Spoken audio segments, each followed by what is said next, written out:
મધ્યપ્રદેશના ઇન્દોરના ટ્રાન્સપોર્ટ ઉદ્યોગપતિ રાજા રઘુવંશીની હત્યા કેસ બાદ સમગ્ર દેશમાં આ ઘટના ચર્ચાનો વિષય બની ગયો છે। આ મામલે પોતાનું મંતવ્ય જણાવતા રાજકોટના દંપતી અંજલિબેન અને ભગેશભાઈ વોરાએ કહ્યું કે આવી દુર્ઘટનાઓ બનવી ન જોઈએ।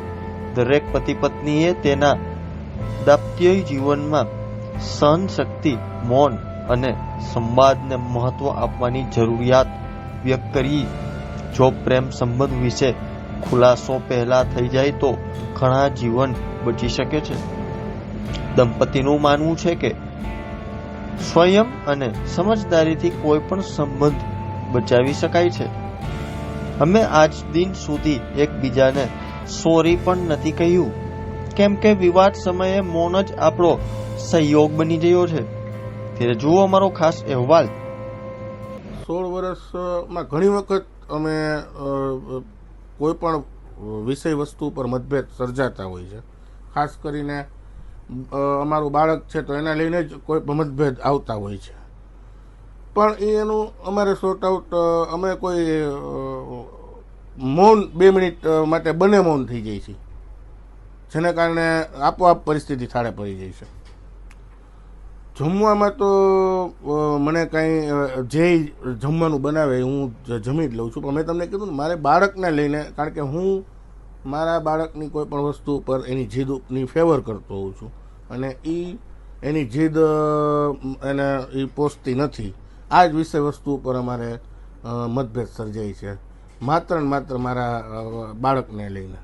મધ્યપ્રદેશની ઘટનાને લઈને હું કહું તો એ ખૂબ જ દુઃખદ કહેવાય અને ખાસ તો સાંપ્રત સમયમાં મને એવું લાગે ત્યાં સુધી જ્યારે સંતાનો પુખ્ત વયના થઈ ગયા હોય ત્યારે કોઈ પણ એનું લગ્નની ગોઠવણી મા બાપ કરતા હોય છે। કોઈ પણ મા બાપને એવી ઈચ્છા હોય છે કે એની દીકરી કોઈ સારા ઘરે જાય, પરંતુ એક વખત દીકરા દીકરી બંનેની રાય લેવી પણ જરૂરી છે।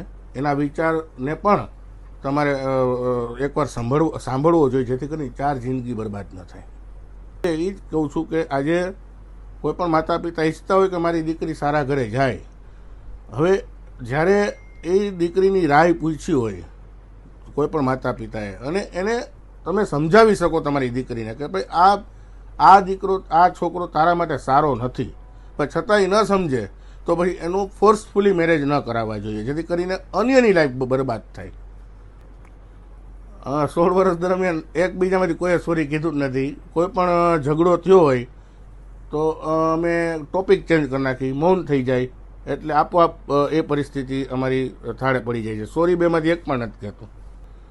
લોકોને એક જ મેસેજ આપવા માગું છું કે એક તો હાલ જે નવી પેઢી છે એની સહનશીલતા ખૂબ જ ઓછી થતી જાય છે, શોર્ટ ટેમ્પર માઇન્ડેડ બધા થઈ ગયા છે અને આ રીતનું કૃત્ય ક્યારેય ન કરાય। માતા પિતાએ પણ નાનપણથી તેમના દીકરા દીકરીઓને એવું શિક્ષણ આપવું જોઈએ, એવી રીતે શિક્ષિત કરવા જોઈએ અને ખાસ દરેક માતા પિતા જ્યારે એમના સંતાનોના લગ્નની કોઈ ગોઠવણ કરે ત્યારે એના દીકરા દીકરીઓ સાથે વિચાર વિમર્શ કરીને જ આગળ વધવું જોઈએ। પણ એ જાહેર જીવનમાં છે એટલે ઘણું બધું મારે પણ લેટ ગો કરવું પડતું હોય, એડજસ્ટ કરવું પડતું હોય। ઘણીવાર વહેલા આવતા હોય, મોડા આવતા હોય, પછી અમે બધું એડજસ્ટ કરી લેતા હોઈએ। એ જે મધ્યપ્રદેશની ઘટના થઈ છે એ બહુ ખોટી અને ખરાબ કહેવાય। અત્યારની નારીમાં જે સહનશક્તિ હોવી જોઈએ એ અત્યારમાં રહી નથી સહનશક્તિ। પહેલાંની નારી હતી તો એમાં સહનશક્તિ અત્યારે નથી, એટલે એણે જે કર્યું છે એ બહુ જ ખોટું કહેવાય। એ હકીકતમાં આવું ન કરવું જોઈએ। એને કદાચ એ પ્રેમ હતો બીજા સાથે તો રાજાને કહી દીધું હોત કે મને અનુકૂળ નથી તો રાજાની જિંદગી બચી જાત। લોકોને એમ જ કહેવાનું છે કે બસ સહનશક્તિ સ્ત્રીએ અત્યારે રાખવી જોઈએ। જે સ્ત્રીમાં સહનશક્તિ નથી, કોઈ એડજસ્ટ નથી કરતી, સ્ત્રી લેટ ગો નથી કરતી, એ બધું લેટ ગો ને એવું કરવું જોઈએ। એમ તો કાંઈ એક્સપિરિયન્સ નહીં, પણ લેટ ગો કરી નાખીએ, ટૂંકમાં લેટ ગો કરીને બધું એડજસ્ટ કરી લઈએ। એમ સોરી નથી અમે કોઈ કહેતા, મૌન થઈ જાય કે ટોપિક ચેન્જ કરી નાખીએ, વાત જ આખી બદલાવી નાખીએ।